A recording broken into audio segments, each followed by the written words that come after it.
Hi friends मु रश्मि आज आपण नहीं आसी गोटे चिकेन रेसिपी जोटा मु बहुत ही कम तेल रांधि तो सहीटा केमिति होती जानापी शेष पर्यंत रही पारे। तो ये मु चुली बन मटी कढ़ई बन ता सहित सोरिष तेल नहीं कारण जेकोसी नॉनवेज आइटम आप रांधतु से सोरिष तेल ही तार टेस्ट बहुत भल आसे। तो ये मुझे प्रथम पियाज को पकई देती भल भाव भाजवाई भल भाव गोल्डन फ्राए है आम ये फ्राए कर रखीदे। तो मुझे देखो पियाजटा टिके भल भाव एपट सेपट करदे मुझे जाली चटु नहीं आपण मैंने चाहिए खरिकार एपट सेपट करेंगे जेहेतु मत छाणीबार अच्छी। तो मुझे एकाथर जाली चटु एपट सेपट कलापर ये फास्ट पियाजटा मुझे छाणिकी रखीदेवी। तापर आ बाकी थिबा पियाज को ये सामान प्रोसेस रे भलरे गोल्डन कलर है पर मुझे छाणिकी रखी। तो ये मोर पियाज छाणीबा सरीगला तापर मुझे सामान कढ़ई से तेल मुझे आलू को फ्राए करी। तो आलूटा टिके सीझापी टाइम लगे तो कम जाल जिते कम जाल पारे यूज करेंगे कहीं मटी कढ़ई बहुत ही जल्दी ताती जाए मुझे जानी। तो मुझे फास्ट टाइम मटी कढ़ई चिकेन रांधुची आगुरी केबे भी रांधिनी। तो ये आलूटा भल भाव भाजी होगला तापर मुझे किसी गोटा मसला नहीं तेजपत्र गुजराती गोलमरीच आ गोटा मसला पर मुझे नहीं अदा रसुण पेस्ट जोटा को मुझे भल भाव तेल भाजवाई छाड़ी देती।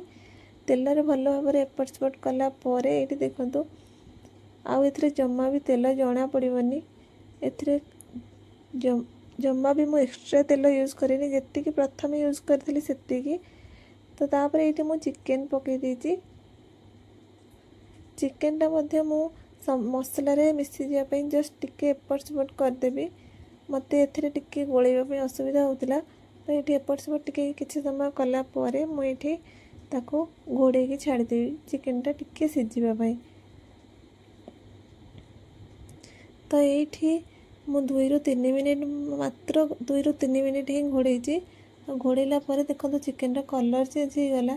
आउे मुझे खरिका साहाय्य काठर खरिका नहीं कारण मटी कढ़ई छाड़ी जबार संभावना थाए। तो ये मुझे काठर खरिकार जस्ट टिके एपट सेपट कलापर ये हलदी लुण जीरा पाउडर धनिया पाउडर आउ काश्मीरी रेड चिली नहीं।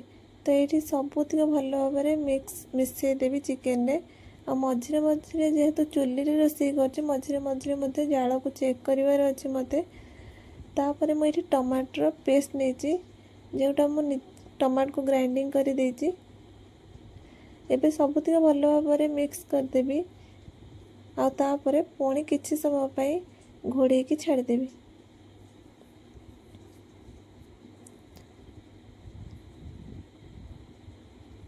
तो ये देखो चुली काले लिभिज बोली मुझे जाल को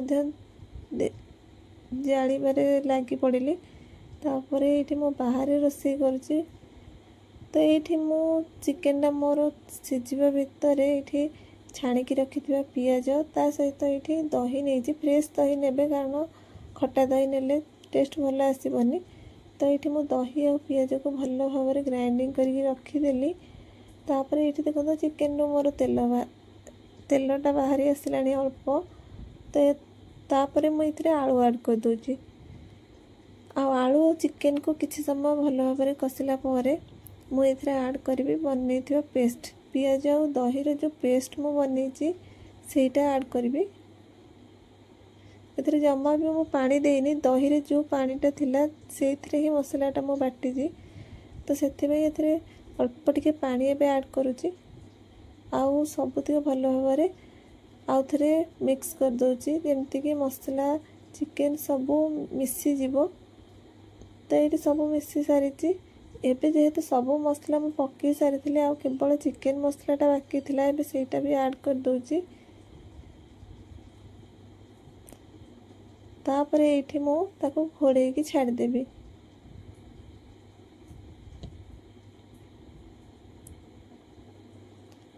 तो एमती भल भाव मिक्स कलापर ये मु थालीटा घोड़े छाड़ी देती। तो किसी समय पर ये देखो पानी टोटाल नहीं आ चिकेन रे। तो एबे मु देखिली कि चिकेन भी मोर सीझी जाइए से मुझे गरम पानी देती चिकेन रे। गरम पानी देले कौन हम ना आम जो रोसईटा करुवा सेटा बंद हेनी सामान प्रोसेस रे चलो। तो ये मु गरम पानी चिकेन रे दे देइछि। आपण आपणक ग्रेवी जी रखिबार अच्छे से पानी ऐड करेंगे। तो मत ये बेसी ग्रेवी बनइबार नाला तो मुझे एतिक ही पानी यूज करी। आ जहाँ भी कड़े साइड सब मसला लगी मुझे सबू खरिका साहाଯ୍ୟରେ मिक्स छड़े दूची। मत टिके कम लगुला झोल तो से मुझे आ टिके पानी देती। तापर मुझे चिकेन आलू मसला सबू परफेक्ट होगापाई किसी समय घोड़े कि बहुत कम आंचरे चुलीटा जाली। तो ये देखो चिकेन तेल केमती बाहरी जाइए साइड हो सब ऊपर भासुची। तो तापर मुझे गरम मसला ऐड करदेली। ये मोर रोसई सरी जाइए कहीं चिकेन सीझी जाइए आलू सीझी जाइए ग्रेवी पूरा परफेक्ट बनी जाइए। तेल पूरा देखो चिकेन केमती ऊपर भासुची आउ जी दरकार से तेल रही कारण चिकेन गोटे तेल थाए जोटा कि आम तरकारी करने भितर से ऑटोमेटिक चिकेन तरकारी रे देखा जाए। तो ये मोर सर्व करने टाइम हो गला। तो ये मु प्रथम भात नहीं जाइली। तापर ये देखो चिकेन मोर केमती पूरा बहलिया चिकेन हो जाइला।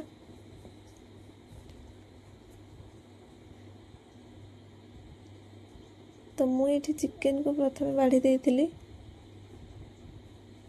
आज मेन आइटम थिला चिकेन। तो साइड रे किछि भी रखी नथिली मु जस्ट टिके केवल ए पांपड़ टिके रखी कहीं चिकेन रे पांपड़ आ सलाड टिके निहाती दरकार हुए। तो ये मु काकुड़ी पियाज और गाजर दही सहित गोटे सलाड भी बनई थी। तो सहीटा टिके साइड रखी देइछि। तापर ये देखो मोर परफेक्ट थाली रेडी हो जाइए चिकेन भातर परफेक्ट थाली। तो आज रेसिपीटा आपण मानक केमिति लागिला मते निहाती भाव में जनइबे। जदि भल लागिला ताले लाइक शेयर और सब्सक्राइब करिवे। रहउछि धन्यवाद।